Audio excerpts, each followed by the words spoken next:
Happy Friday, y'all. Let's pack the weekend tackle box. With the weekend coming up, I wanted to share with you what I'm going to have in my tackle box to go catch some big bass. The last few trips I've been on, like 3-inch paddle tails on a 1/4 ounce jig head, have been kind of the juice. You know, this on light spinning gear catches so many bass, especially right now in the summer. And also kind of shaking a minnow, so mid-strolling with a Zoom winged fluke hasn't been a great option for me. But while I catch a lot of fish with these two baits, you know, it's mostly a lot of small fish, right? And I've been getting kind of bored of that, so I want to really go monster hunting. I usually carry around one tackle box with a whole bunch of different hard baits in there, a lot of glide baits, but these are my main ideas. The rod that I'm going to be using this weekend is my extra heavy glide bait / frogging rod. I have this on 55-pound braid to a 20-pound mono leader, so it allows me to kind of be flexible with what I'm throwing. If I roll it to a spot with a lot of vegetation and lily pads, which is most of Massachusetts this time of the year, of course, we're going to bring a frog.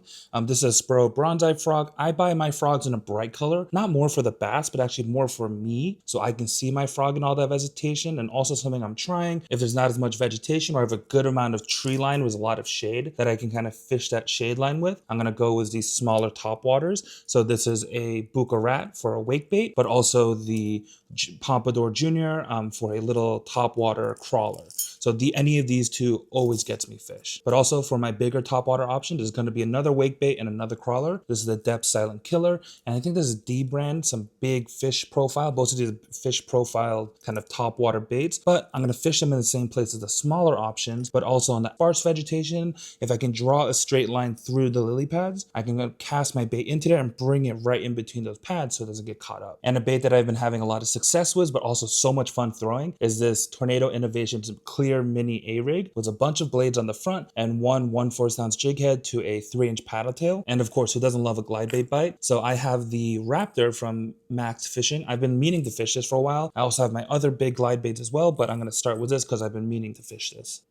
For my swim bait option, of course, it's going to be a Megabass Mag Draft and a 6-inch. I'm still on the look for the 5-inch size. I think the 5-inch would be perfect for me here in Massachusetts, but I always keep a Mag Draft on. And then finally, for whatever reason, I haven't been fishing one all summer, but a chatterbait. I just haven't fished a chatterbait since the spring, really. So gonna bring a green pumpkin chatterbait. Gonna be looking for any of that submerged grass to get this thing stuck up into. And then once it's stuck in that grass, just rip it out. So that's what I got loaded up in my tackle box for this weekend's fishing. So what are you waiting for? Get out there.